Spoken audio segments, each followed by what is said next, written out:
Stories. Our next reader is Matt Clements. Matt has been in academia most of his adult life and is currently an economics professor at St. Edward's. He feels this qualifies him to write satire.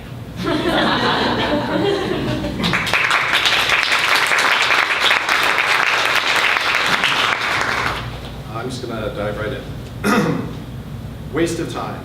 Patrick Fitzgerald, Jerry to his friends, complained silently as he crossed the quad. What a colossal waste of time. He hated faculty meetings, hated the pressure exerted to make him attend, the tacit disapproval for not attending. This one was for the entire faculty and it was mandatory. Mandatory. The president of the university had used that very word as if the faculty were all corporate employees. If Jerry had wanted to be in that kind of environment, he would have gotten a real job. He glanced at his watch. He still had 5 minutes. The meeting was at 4 o'clock on a Friday afternoon when no classes were in session and no one would have had the temerity to schedule a committee meeting. It was not only the end of the week, but the end of the spring semester with only exams and grades and the attendant protests from students remaining. On top of all that, the meeting was impromptu. The email from the president had come late in the day on Wednesday, a scant 48 hours previously.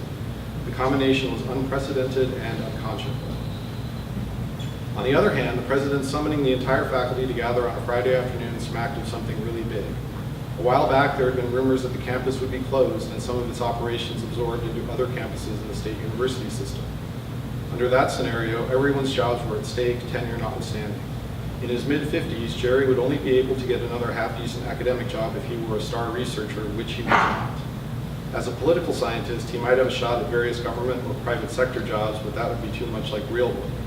Long since divorced and with a daughter out on her own, he had no one but himself to support, and he was settling into the last long stretch before retirement.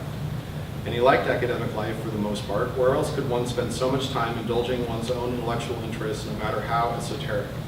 That his future was at the mercy of the state legislature filled him with fear and loathing.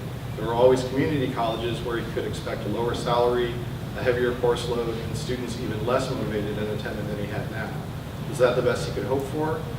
His stomach clenched, his telltale sign of anxiety, and he put a hand on his not insubstantial belly. At his annual physical, his doctor always suggested that he should lose weight. He always said he would. After a prostate exam, he would agree to anything, and forgot about it later. No part of his body functioned as well as it once had, but nothing was drastically out of whack. He even had most of his hair, which had turned a distinguished iron gray years ago. He wasn't quite old enough to think of himself as old, and yet he felt too old for a new career. He breathed deeply, his go-to response to the stomach clenching as he continued on his way. It was a lovely spring day, warm but not yet uncomfortably so.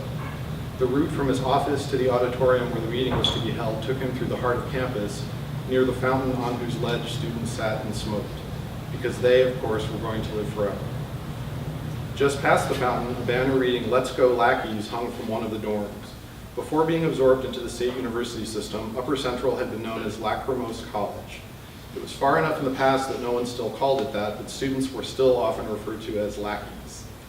The college was founded by the Lachrymose monastic order, whose members had amassed a fortune producing and selling peach marmalade and handmade grandfather clocks.